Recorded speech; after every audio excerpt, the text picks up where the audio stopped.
दोनों पति पत्नी को मरते दम तक फंदे पर लटकाए रखा जाए, ये सजा सुनाई है चित्रकूट में सिंचाई विभाग में तैनात एक जेई और उसकी पत्नी को। ये सजा सुनाई है बांदा कोर्ट ने। बांदा कोर्ट के जज ने कहा है कि इन दोनों पति पत्नी को तब तक फांसी के फंदे पर लटकाया जाए जब तक कि इनकी जान न चली जाए।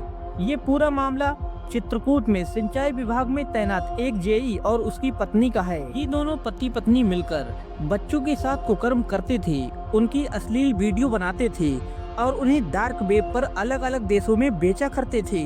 जब इस मामले की पुलिस को जानकारी हुई तब सीबीआई ने इन्वेस्टिगेशन किया और पॉक्सो के तहत फास्ट ट्रैक में ये मामला चला गया और अब कोर्ट ने ये कहा है कि इन दोनों को फांसी के फंदे पर लटकाया जाए और इनको फांसी के फंदे पर तब तक लटकाया जाए जब तक कि इनकी जान चली न जाए। पूरा मामला क्या है वो आपको हम बताते हैं। 55 साल का राम भवन और 50 साल की उसकी पत्नी दुर्गावती, ये दोनों ही बांदा के रहने वाले हैं। राम भवन चित्रकूट में सिंचाई विभाग में जेई के तौर पर काम करता है और इसकी पत्नी हाउसवाइफ है। दोनों का कोई बच्चा नहीं है, दोनों अकेले ही रहते हैं। राम भवन अपनी पत्नी के साथ मिलकर आसपास खेल रहे बच्चे जो गरीब होते हैं या फिर जरूरतमंद होते हैं उनको अपनी बातों में फंसाकर अपने झांसे में ले लेते हैं। ये लोग बच्चों को कभी चॉकलेट के बहाने से, कभी वीडियो गेम के बहाने से और कभी मोबाइल देने के बहाने से लालच में ले लेते हैं और फिर धीरे धीरे इन बच्चों को अपने घर बुलाया करते थे। ये 50 साल की महिला 5 से 16 साल तक के बच्चों को अपने घर बुलाकर उनके साथ संबंध बनाती थी और ये 55 साल का आदमी उन बच्चों के साथ कुकर्म करता था और लैपटॉप के कैमरे के जरिए उस पूरे प्रोसेस को ये लोग रिकॉर्ड करते थे, इसे बाहर बेचा करते थे। इस पूरे मामले में जब भी कोई बच्चा इनके घर आता था उनको बुलाया जाता था और अगर किसी बच्चे ने आवाज उठाने की कोशिश की तो उसको डराया धमकाया जाता था या फिर सामान और लालच देने की कोशिश की जाती थी। एक बच्चे ने बताया है कि जब उसने मना किया या फिर उसने बोला कि वो सबको बता देगा तो उन्होंने इसको इलेक्ट्रॉनिक गैजेट्स का लालच दिया, मोबाइल फोन में गेम खेलने का लालच दिया, यूट्यूब पर उसको वीडियोस दिखाने का लालच दिया और इस तरीके से उसके साथ उसने कुकर्म किया। ऐसे ही बहुत सारे कम से कम 50 से ज्यादा बच्चों का शोषण इस 55 साल के आदमी और उसकी पत्नी ने किया है। ये लोग अपने ये कुकर्म अलग अलग जगहों पर करते थे। कभी ये चित्रकूट में इस तरह की हरकतें करते थे, आसपास के बच्चों को बुलाकर उनके साथ कुकर्म दुष्कर्म करते थे और कभी बांदा में किराए पर कमरा लेकर वहां पर इस तरह की हरकत को किया करते थे। धीरे धीरे ये घटनाएं बढ़ती गईं। इसकी शिकायत मिलने पर 31 अक्टूबर 2020 को सीबीआई ने राम भवन के खिलाफ केस दर्ज किया। उन पर ये आरोप था कि वह अश्लील वीडियो और अश्लील फोटो डार्क वेब के जरिए इंटरनेशनल पेडोफाइल नेटवर्क तक पहुंचाते थे। और उसके बाद जब पूरा मामला सामने आया पुलिस ने इन्वेस्टिगेशन किया, सीबीआई ने इन्वेस्टिगेशन किया और पता चला कि एक जेई जिसकी उम्र 55 साल है वह कितना बड़ा एक नेटवर्क चलाता है और किस तरीके से बच्चों का शोषण करता है।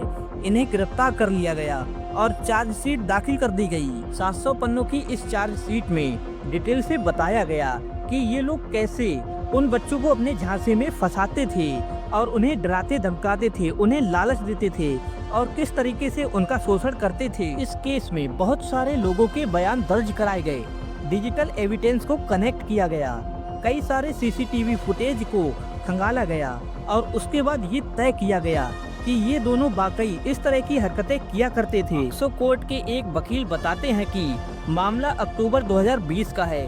इसके बारे में जानकारी कैसे मिली, ये बात सामने कैसे आई, तो सीबीआई को इंटरपोल की तरफ से एक इंफॉर्मेशन मिली और वो इंफॉर्मेशन थी कि एक शख्स 3 मोबाइल नंबर से 7 से 18 साल तक के बच्चों का पोर्न वीडियो बनाकर इंटरनेट पर अपलोड करता है और साथ ही एक पेन ड्राइव भी मिली है जिसमें 34 बच्चों के वीडियो हैं और 680 फोटो भी शामिल हैं। ये बच्चे बांदा, चित्रकूट और आसपास के जिले के रहने वाले हैं। जैसे ही इंफॉर्मेशन मिली इन पर इन्वेस्टिगेशन किया गया और ये सारी चीजें जो हैं वो सामने आईं। उस नंबर को ट्रेस किया गया तो पता चला कि राम भवन नाम का एक जेई है जो अपनी पत्नी के साथ मिलकर इस तरह के पूरे एक नेक्सस को चलाता है।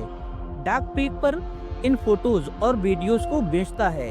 वहां से पैसा कमाता है और इन बच्चों के साथ दुष्कर्म करता है।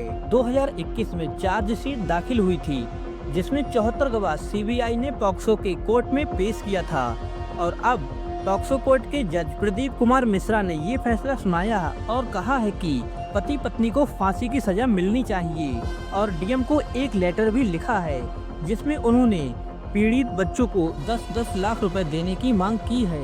इन पैसों से किसी के शरीर की भरपाई और इज्जत की भरपाई तो नहीं हो सकती, लेकिन हाँ उनकी मदद जरूर हो सकती है। साथ ही इस इन्वेस्टिगेशन के दौरान पता चला कि चीन, अमेरिका समेत कम से कम 47 देशों में इन लोगों ने इस वीडियो को बेचा और वकील ने यह भी बताया है कि इन दोनों के ये गंदे वीडियो चीन, अमेरिका, ब्राजील और अफगानिस्तान समेत 47 देशों को बेचे गए हैं। जो बच्चे इस दरिंदगी के शिकार हुए थे उनका इलाज दिल्ली के एम्स में चल रहा है।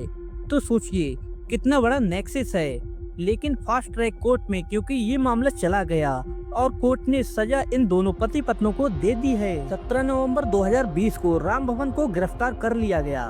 उसने 10 साल तक ये पूरा नेक्सस चलाया। सीबीआई को जैसे ही ये खबर मिलती है उसके बाद पूरे मामले की इन्वेस्टिगेशन शुरू कर दी जाती है।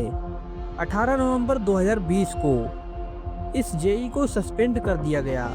दिसंबर में उसकी पत्नी को भी हिरासत में ले लिया गया और 12 फरवरी 2021 को सीबीआई ने उस राम भवन और उसकी पत्नी के खिलाफ चार्जशीट दाखिल की और इस चार्जशीट में कहा गया कि दोनों ने बच्चों का यौन शोषण किया है और अश्लील तस्वीरें और वीडियोज को डार्क वेब पर बेचा है। कोर्ट में मामला चला गया और पूरे मामले की इन्वेस्टिगेशन के बाद कोर्ट ने ये आदेश दिया है कि इन दोनों को फांसी के फंदे पर लटका दिया जाए। दोस्तों, समय बहुत ही नाजुक है, किस पर भरोसा किया जाए और किस पर नहीं, इसलिए अपनी फैमिली के साथ रहें और सतर्क रहें। मिलते हैं आपसे बहुत जल्द एक नई वीडियो के साथ, तब तक के लिए जय हिंद दोस्तों।